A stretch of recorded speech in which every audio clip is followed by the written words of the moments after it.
संविधान का भाग 13 व्यापार, वाणिज्य और समागम की स्वतंत्रता के संबंध में नियमों को बताता है। इस संबंध में ये महत्वपूर्ण है कि ये पूरा सेटअप जो है भाग 13 का, वो राज्य विधानमंडल को और संसद को विधि बनाने के लिए प्राधिकृत करता है।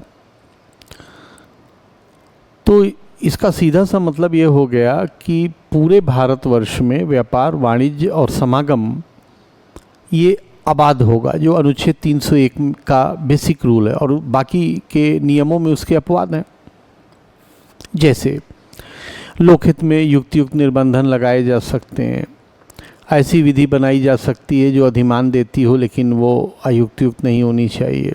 संसद कंट्रोल कर सकती है, राज्य भी कंट्रोल कर सकती है, इत्यादि इत्यादि बातें। तो कहने का मतलब यह है कि भाग 13 एक समान रूप से जनरलाइज रूप में राज्य को भी अधिकार प्रदान करता है, व्यक्ति को भी अधिकार प्रदान करता है, कार्यपालिका को भी अधिकार प्रदान करता है। कोई भी प्राइवेट एंटिटी हो या ऑफिशियल एंटिटी हो सरकार की, उसको अधिकार देता है कि आप कीजिए, क्योंकि फॉर ऑल है ये डायरेक्शन। लेकिन रेगुलेट करने का पावर उसने डिफरेंट परिस्थितियों में राज्य विधानमंडल को और संसद को दिया है। इसी संदर्भ में हमको ये भी ध्यान रखना होगा कि अनुच्छेद 298 में कार्यपालिका शक्ति का विस्तार संघीय कार्यपालिका का यानी भारत सरकार का व्यापार करने और संविदा उस संबंध में संविदा इत्यादि करने तक है, और इसी तरह राज्य के संबंध में, यानी कि वो अनुच्छेद अधिकार प्रदान करता है और यह भाग उसे रेगुलेट करने के लिए विधियों बनाने की व्यवस्था करता है। इसी संबंध में एक तीसरा प्रावधान भी रेलिवेंट रूप से हमारे सामने आता है, वो है अनुच्छेद 19, जिसमें व्यापार एवं वाणिज्य की स्वतंत्रता को प्रदान किया गया है। तो इसका मतलब ये है कि अगर हम इस पूरे सेटअप को देखें तो भारतीय संविधान ये चाहता है कि संघीय ढांचा होने के कारण राज्य, संघ और व्यक्ति तीनों ही व्यापारिक, अगर उनके अंदर कोई स्किल है, एबिलिटी है और वो राज्य को समुन्नत कर सकते हैं, तो उससे करने से संविधान उन्हें एम्पावर्ड करता है, उनको पावर प्रदान करता है।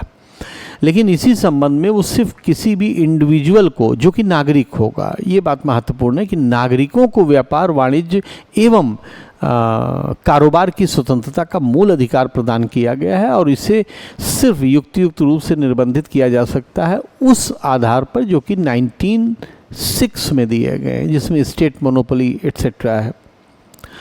तो ये है पूरा सेटअप। अब ये सेटअप किया इसलिए गया है जिससे कि संघीय ढांचे में राज्य भी अपने पैरों पर खड़ा हो सके, संघ भी अपने पैरों पर खड़ा रह सके और इंडिविजुअल व्यक्ति भी अपने पैरों पर खड़ा रह सके, यानी फाइनेंशियल ऑटोनॉमी